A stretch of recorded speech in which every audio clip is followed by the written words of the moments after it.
Power and influence has been a subject of intrigue and fascination for centuries. But in today's world, talking about power might make you feel evil, a manipulator, a gaslighter. You might even feel guilty watching this video. But before your guilt takes over and makes you close this video, I want to share 4 key reasons why you should embrace power. Reason number 1, challenging the delusion. We are surrounded by people who are delusional, who wants to live in a fantasy world.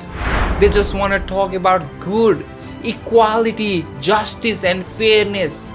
They don't like the idea of being influenced or somebody having power over them. They want to feel independent. They want to keep living in their made of fantasy world where everything is perfect, where nobody judges each other, where people only talk about love and peace. But the reality, it is different. It is exact opposite.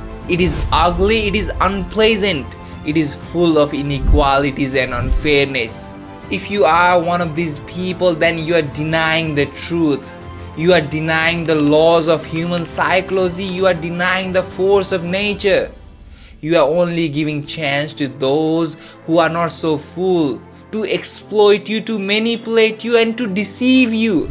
That's why nowadays people are easily manipulated and influenced than ever before, because we are surrounded with fools. These people have become modern slaves, the victim of 21st century. So what can you do to stop becoming the slave for other people? First thing you need to do is face the reality head on. You need to understand that not everybody can be equal. Not everybody can have same amount of power. Someone has to stay powerless for you to become powerful. Somebody has to stay miserable for you to prosper. Somebody has to stay poor for you to become rich. Then only you can understand the true extent of absolute power. Alright, let's get into reason number 2. It is evolutionary psychology. Power and influence is biologically ingrained in us. Nature itself is brutal and unfair. Our survival instinct is honed through millions of years of evolution.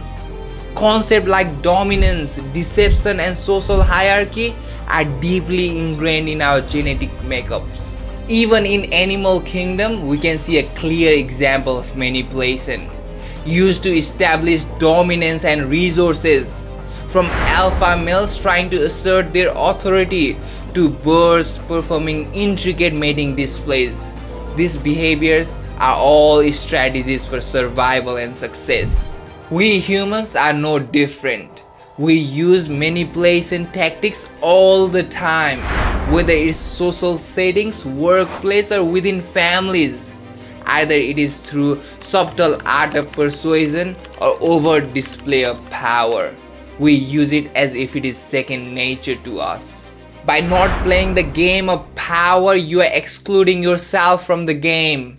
You are deciding to sit on the bench, while other most prominent players are taking all the glories for themselves. You are not only losing the game of power, but you are losing the game of life itself. Alright, let's talk about reason number 3, the inner desire. No matter how much people seem to hate power, deep down they absolutely adore the idea of having power. People want to be around those who has power, who has authority. We want to follow, we want to obey. People might refuse this on a conscious level, but on an unconscious level, will do anything to submit to this desire. By gaining power, you will be the one people fantasize, admire, love and listen.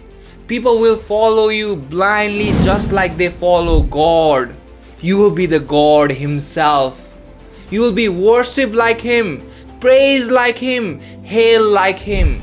The more power you will have, the more untouchable you will become. Alright, let's get into reason number 4, the catalyst for change. Power can be remarkable catalyst for change. By embracing our potential for influence, we can drive progress, make people bend to our will, and shape the future that we desire.